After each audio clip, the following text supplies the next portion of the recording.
آج کی ویڈیو کا عنوان ہے نیکی کر دریا میں ڈال۔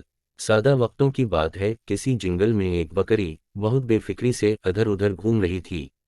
ایک کوے کو بہت حیرت ہوئی اور وہ بکری سے پوچھنے لگا کہ تمہیں کسی سے خوف کیوں نہیں ہے؟ بکری نے کہا، بھائی میری بے فکری کا سبب یہ ہے کہ کچھ عرصہ پہلے ایک شیر نے اپنے 2 چھوٹے بچے چھوڑ کر مر گئی تھی۔ میں نے ان پر ترس کھا کر اپنے دودھ پال کر انہیں پروان چڑھایا۔ اب وہ جوان ہیں اور انہوں نے جنگل میں اعلان کر رکھا ہے کہ میں ان کی ماں ہوں اور کوئی میری طرف میلی آنکھ سے نہ دیکھے۔ سو اب کسی بڑے خون خوار جانور میں بھی یہ ہمت نہیں کہ مجھ پر ہاتھ ڈالے۔ کسی چھوٹے موٹے جانور کا ذکر ہی کیا۔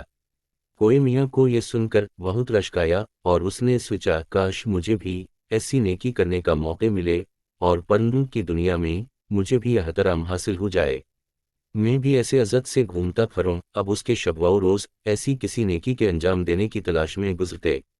ایک روز وہ یہی سوچتا واڑا جا رہا تھا کہ اس نے نیچے دریا میں ایک چوہے کو ڈبکیاں کھاتے دیکھا۔ اس نے اسے نیکی کا سنہری موقع جانا، چنانچہ وہ فوراً نیچے اترا اور چوہے کو دریا سے نکال لایا اور ایک بڑے پتھر پر لٹا کر اپنے پروں سوا دینے لگا تاکہ وہ خشک ہو جائے۔ جونائی چوہے کے حواس بحال ہوئے، اس نے کوے کے پر کترنے شروع کر دیے۔ کوہ بیچارہ نیکی کی دھن میں مگن تھا، ادھر چوہا اپنی کارروائی ڈالنے میں مصروف تھا۔ کچھ دیر میں وہ خشک بھی ہو چکا تھا، لہذا اس نے اپنے بل کی طرف دوڑ لگا دی۔ کوہ نیکی کر کے بہت موج میں تھا۔ اسی موج میں اس نے لمبی اڑان بھرنے کی کوشش کی، مگر منہ کے بل زمین پر آ پڑا اور اڑنے سے معذور ہو کر زمین پر ہی اچھلنے اور گھسٹنے لگا۔ اتفاقاً اسی بکری کا ادھر سے گزرا ہوا تو کوے کا یہ حال دیکھ کر پوچھنے لگی، بھائی کوے یہ کیا ہوا؟ تمہارے خوبصورت کالے پر کہاں گئے؟ کوہ پریشان تھا، نہایت غصے سے بولا، یہ سب تمہارا کیا دھرا ہے؟ تمہاری باتوں سے متاثر ہو کر میں نے نیکی کرنے کی رغبت پائی، اسی خاطر میں نے اس مرتے ڈوبتے ہوئے چوہے کی جان بچائی، مگر وہ میرے پر ہی کتر بھاگا۔ بکری ہنس پڑی اور کہنے لگی، بے وقوف، اگر نیکی ہی کرنی تھی تو کسی شیر کے بچے کے ساتھ کرتے۔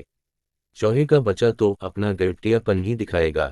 موجودہ دور میں ایک تو آپ جب نیکی کریں تو نہایت توجہ کے ساتھ کریں، کسی ایسے انسان سے نہ کریں جس کے بارے عام رائے ہو کہ وہ سانپ کے اس بچے کی طرح ہے جس کو دودھ پلایا جائے، بڑا ہو کر وہ مالک کو ہی ڈس لیتا ہے۔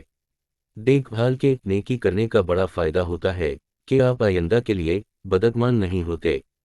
بدذات اور بد اصل کے ساتھ نیکی کرنے والے کا وہی حال ہوتا ہے جو کوے کاوا ہے، یعنی کنو کے بچے موتی چگنے سے ہنس نہیں بن جاتے اور کھارے پانی کے کنویں منوں میٹھا ڈالنے کے بعد بھی کھارے ہی رہتے ہیں۔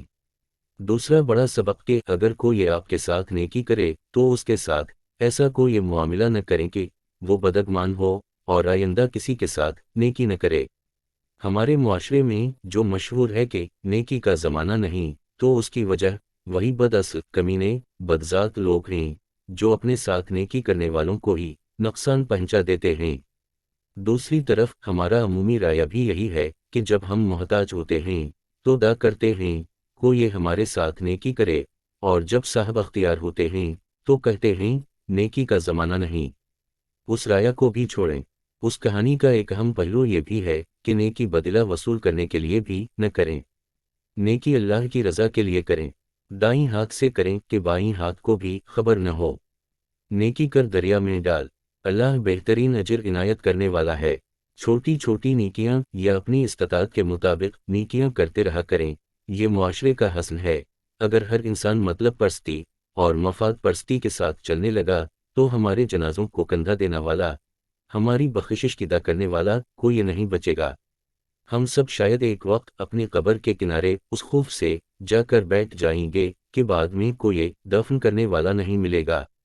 نیکیوں کی خوشبو اگر کم ہوتی گئی تو معاشرہ نفرتوں کی بدبو سے بھر جائے گا۔ اس پیغام کو دوسروں تک پہنچائے تاکہ اللہ کسی کی زندگی کو آپ کے ذریعے بدل دے۔